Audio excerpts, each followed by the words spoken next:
자, 그러면 기획 섹션 9 산업 전환기의 경제와 사회라는 주제로 오늘 종합 토론을 시작하겠습니다. 일단 그 두 분의 발표와 세 분의 토론이 있고 재량으로 그냥 토론 짧게, 발표 짧게, 그리고 여러분들과 같이 이 주제로 논의하는 시간을 가급적 많이 이렇게 진행을 하려고 합니다. 그래서 먼저 지금 한 분, 홍기빈 선생님께서 먼저 발표신데 지금 오시고 있다 그래서 오시면 당황하고 힘드실 것 같으니까 그냥 강정수 선생님부터 먼저 발표를 시작하겠습니다. 발표는 15분 내 안쪽으로 끝나겠습니다. 먼저 시작해줄 거예요. 예, 먼저. 홍기빈 선생님 오시는 동안 좀 끝내도록 하겠습니다. 제가 조금 깊게 발표 준비를 해갖고 왔긴 했는데요. 빨리 좀 넘어가도록 하겠습니다. 현재 저는 개인적으로는 한국 산업구조조정 과정에 있다라고 좀 보고 있고요. 먼저 좀 은유적으로 표현하면은 미국의 영스타운이라는 도시 많은 분들이 알고 계실 거라고 생각이 듭니다. 영스타운은 오하이오 근처에 있으면서 우리나라로 치면 포항과 같은 도시로서 철강 산업이 대단히 발전했던 20세기 초에 번영을 이뤘던 도시고, 지금도 그 공항을 가면은 이렇게 큰 공항을 이 작은 도시가 갖고 있다는 거에 대해서 많은 사람들이 놀랄 정도입니다. 마이크 없어도 되지 않을까? 아니면 마이크 할까요? 안 하는 게 뒤에 들리시죠? 네, 그냥 가시면. 그래서 이 영스타운을 사람들이 사실은 스틸밸리라고 불렀습니다. 지금 샌프란시스코 인근을 갖다가 부르는 것처럼, 실리콘밸리가 부르는 것처럼 스틸밸리가 불렀고, 이곳에 가면은 우리나라 거제도처럼 비유처럼 개도 입에 10,000원짜리 물고 다닌다고 할 정도로, 여기는 개들이 입에 달러를 물고 다닌다고 할 정도로 사실 미국의 번영을 상징했습니다. 이곳으로 많은 이민자들이 몰렸고 잡을 얻었고 일자리를 얻었고, 그걸 통해서 그 인근 디트로이트에서 나오는 자동차를 샀고 집을 샀던 아메리칸 드림을 상징하는 곳이었고요. 1977년 여기에 블랙 먼데이가 시작되면서 철강 산업들이 대부분 줄도산을 시작합니다. 바로 일본과 한국에 철강 산업이 발전하면서 미국의 영스타운은 몰락의 도시로서 전락을 하게 되는데요. 그래서 이 영스타운이 현재 1980년대하고 1990년대 초반까지 미국에서 자살률이 1위였던 도시, 몰락의 도시, 이런 우울의 도시로 이러한 상징을 하고 있습니다. 저는 이것이 바라진 않지만 거제나 울산이나 창원으로까지도 확산될 수 있는 가능성들이 매우 높다고 생각이 듭니다. 그 이유는, 저희가 이제 그 이유를 따지면서 던져야 될 질문은, 지금 현재 창원이나 거제나 울산이 겪고 있는 위기가 과연 일시적인 위기인가, 아니면 근본적인 한국의 산업구조 조정을 다시 한번 요구받고 있는 시기인가에 대한 저희가 질문에 답변을 해야 된다고 생각이 들고요.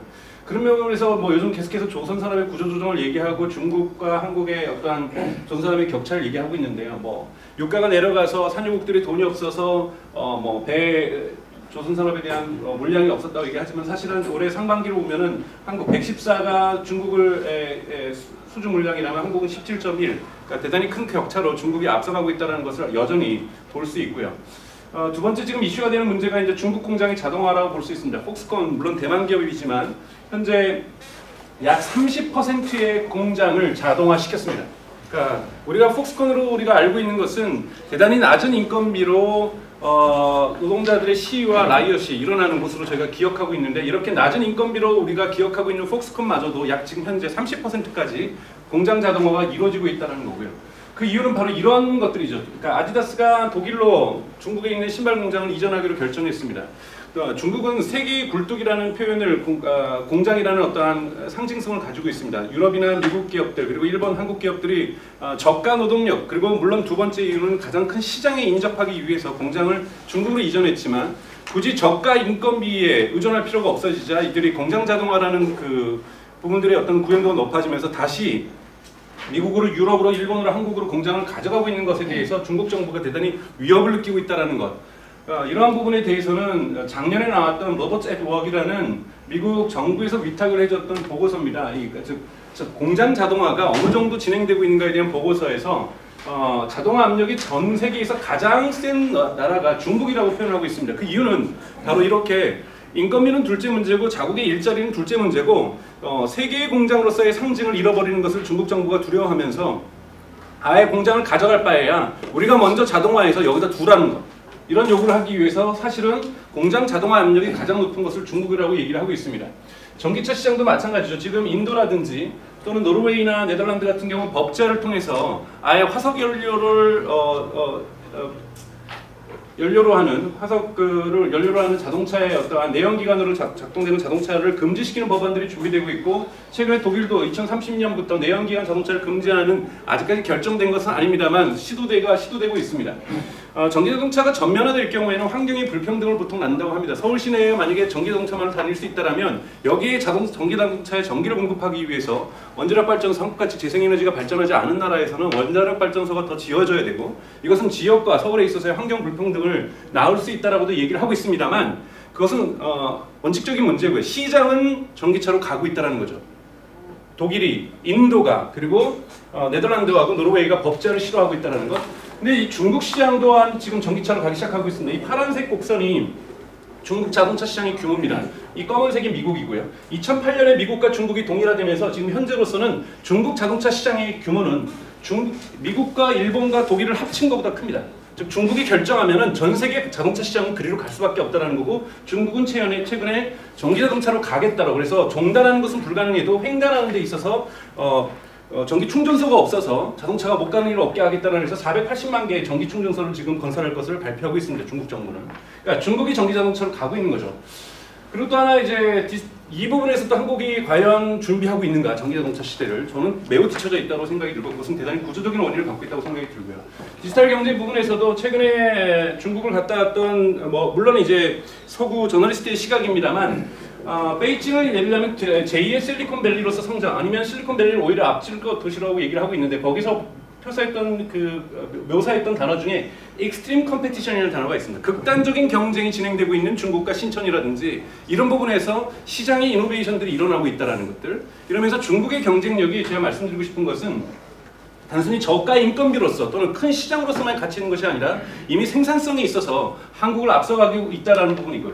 이런 부분에서 저는 한국의 어떠한 경쟁력들이라는 것든지 생산성 자체가 상대적인 하락들을 겪게 되면서 산업구조 조정은 필연으로 저는 저에게 오고 있다고 생각이 듭니다. 그래서 근본적으로 한국에는 두 가지 흐름, 즉 AI라든지 인공지능이라든지 공장 자동화에 의한 일자리의 어떤 혼란과 축소의 경향성 보다도 오히려 저는 산업구조 조정에 의한 일자리 변동의 가능성이 오히려 더 크다고 저는 생각이 들고, 그 이유는 AI 등에 대한 기술 진화 변화에 따른 일자리의 어떠한 축소 경향은 매우 국가별로 차별적으로 진행되고 있기 때문입니다. 그 부분은 좀 이따 바로 설명을 드리죠. 그러니까 이 지금 로봇이 일자리를 얻고자 하는 사실은 많은 메타포를 통해서 사실은 수십 년 전부터 계속해서 있어 왔던 이야기입니다. 그런데 이것이 이제 발화됐던 논문은 이 옥스퍼드 대학의 프레이어 오스본이 2013년에 썼던 논문이죠. 좀 천천히 하셔도 됩니다. 네네. 2013년에 썼던 이 논문에 의해서, 이 논문이 근데 한국 사회에도 많이 소개가 됐는데, 이제 그 앞에 어썸션에 뭐가 있냐면, 현재 미국이 갖고 있는, 산업이 갖고 있는 기술력에 따르면 미국은 앞으로 10년에서 20년 사이에 58%의 파이낸스 잡들이 사라진다고 얘기를 한 겁니다. 미국의 기술 수준에 따르면. 즉 미국의 기술 수준과 동일하지 않은 나라에서는 이것이 발생하지 않을 수도 있고, 또 하나는 물론 기술적인 어떤 진화가 사회적 진화로 연결되지는 않죠. 우리나라도 제가 보기에는 인천 지하철 2호선이라든지 신분당선처럼 서울시의 모든 지하철을 무인할 수 있습니다. 기술적으로 가능한 것과 사회적으로 가능한 것은 저는 분명한 갭이 있다고 생각이 들지만, 여하튼 기술적 가능성으로만 오스본과 프라이는 논문을 썼던 겁니다. 이 논문이 전 세계적으로 확산이 됩니다. 그래서 영국은 영국 사회 현재 기술로서는 잡이 어떻게 변할까, 독일은 어떻게 변할까, 그리고 호주는 어떻게 변할까, 이 3개국에서 작년에 논문들이 나왔죠. 근데 호주 같은 경우는 예를 들자면 광공업 산업과 관광 산업에서 가장 큰 양대 산업이라고 저도 그 보고서를 보니까 나와 있더라고요. 근데 광공업 산업, 광물 산업에서 자동화가 진행될 경우에는 아시아 이주민들을 받을 필요가 없을 가능성이 있을 정도로 일자리가 많이 필요하지 않게 되는 거죠. 그러면 선택해야 되는 것은 사회적으로 광물 산업을 자동화를 시켜서 일자리에 대한 요구를 완전히 줄여버려서 아시아로부터 이민들을 제한하고 축소할 수 있는 가능성들이 거기서 보인다라고 그 보고서는 얘기하고 있고요. 영국 같은 경우에도 자신들의 잡에 대한 변화를 BBC하고 같이 해가지고 표현을 해봤습니다. 그래서 나는 어떤 잡을 하고 싶은가를 적어놓으면 10년 안에 사라질 잡에 대해서 순위들을 보여주고 있는데, 레갈 세크리터리였습니다. 법률 변호 같은 경우에는 10년 안에 영국 같은 경우는 98%가 사라진다고 그 보고서는 진단하고 있고요. 그 다음에 밴 드라이버, 우리 식으로 하면 택배 드라이버죠. 화물차 운전사들은 57%. 그래서 제가 한번 이걸 정리를 해봤습니다. 96%가 넘는 걸 1위부터 15위까지 하면은 텔레마케터들, 아까 말했던 법률 비서들, 격리, 검표원, 판매원, 재무담당자, 보험사, 은행원 등등 파이낸스 쪽 영역에서 대단히 많이 크게 작동할 거라고 보고 있고요. 그래서 이런 것은 현재 영국의 수준에 맞춰서 이런 잡의 변화를 이뤄낼 수가 있습니다. 또 하나 뭐 이런 부분도 뭐 많이 이제 방송에서 나왔죠. 셀프 드라이빙 트럭이라고 해서 지금 영상이 지금 PDF로 바꿔서 주면 안 되는데, 셀프 드라이빙 트럭을 보면서 뭐 저런 기술 정도야 아직까지는 그냥 실험실에서 하는 기술. 왜냐하면 아직까지도 운전사 한 명이 타서 제대로 가는지를 테스트하고 있어야 됩니다.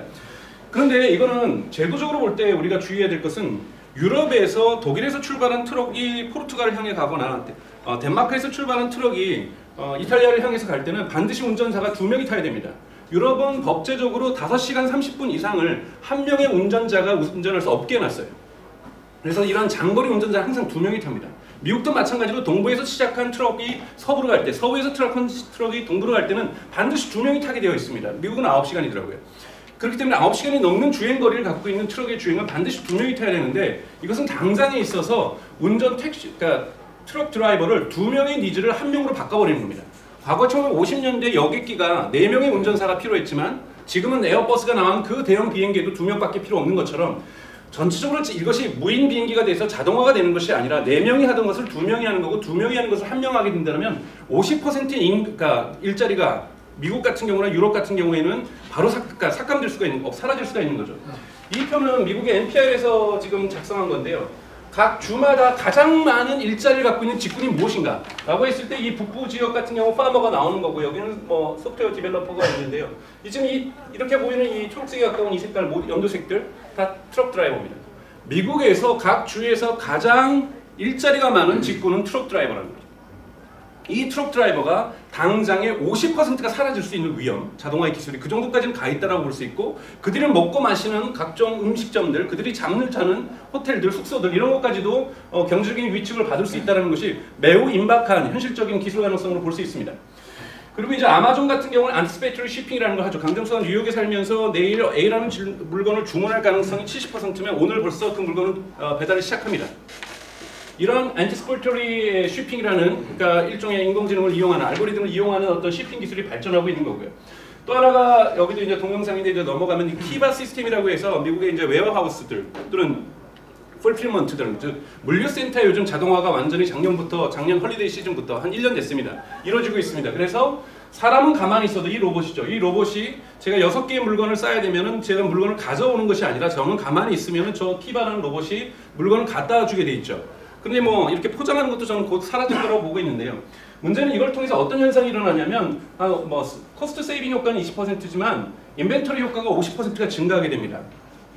그건 뭐냐면, 부동산이 비싼 뉴욕이라든지 파리라든지 또는 서울이라든지 도쿄라는데, 아마존은 물류센터를 열면은 다른 물류센터보다 50% 많은 물량을 그 창고 안에서 유통시킬 수 있다는 거죠. 훨씬 더 경제적으로 유익하게 될 수 있다는 거죠.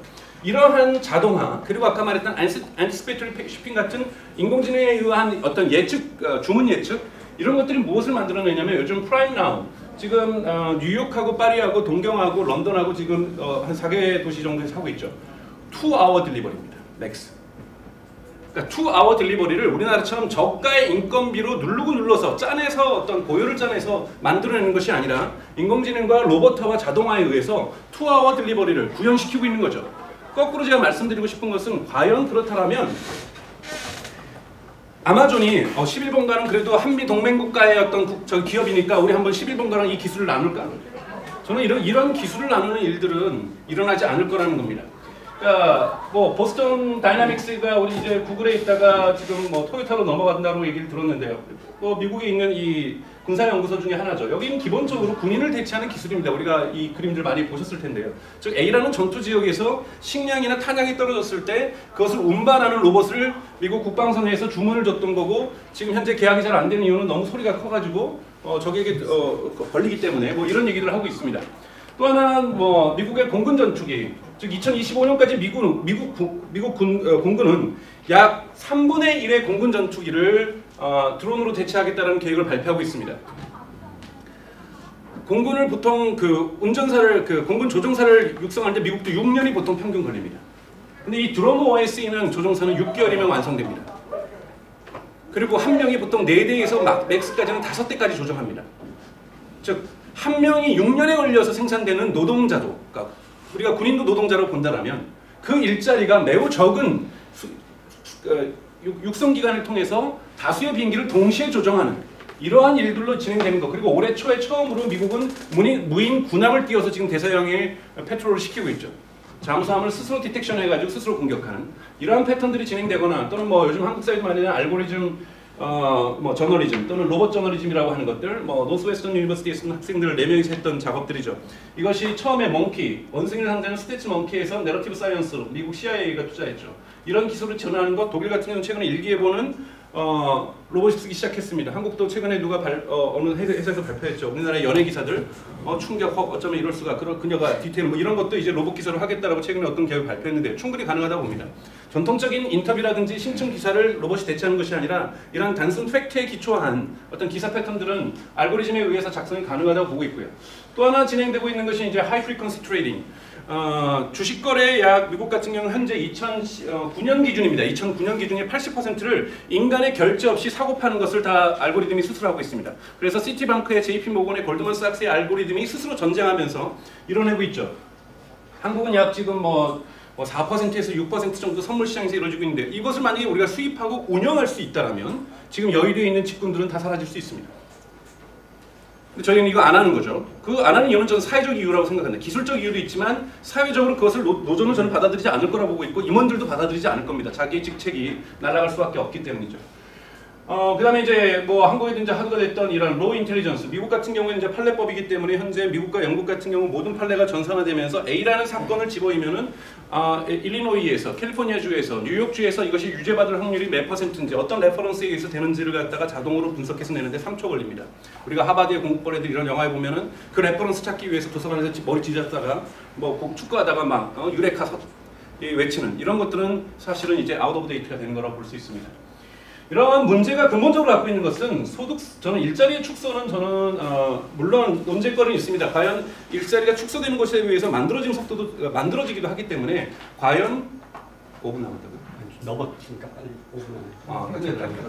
가장 제가 오늘 던져주고 드리고 싶은 그러니까 화두 중에 하나는 이 소득세의 그러니까 일자리 축소는 소득세 축소로 만들어지고 국가재정의 축소로 만들어진다는 것. 그래서 우리가 네오클래식에서 보통 얘기하는 이 그림, 즉 가계는 요소 시장에다가 노동과 토지와 자본을 제공하고 기업은 여기에 대한 임금과 지대와 이자를 제공하면서 이것이 국민 내셔널 인컴을 형성하게 된다는 기본적인 순환 경제의 이 작동거리가 작동하지 않을 가능성이 대단히 높다라는 것들, 이런 부분들이 지금 현재 일자리 문제와 관련돼서 사회적으로 우리가 고민해야 될 어떻게 지속 가능한 경제를 이런 네오클래식의 입장에서 봤을 때도 작동하지 않는 부분들을 할 것인가 부분이 있고요. 좀 넘어가서 또 하나의 이슈만 던지겠습니다. 하나는 먼저는 인공지능을 위한 워커들의 문제입니다.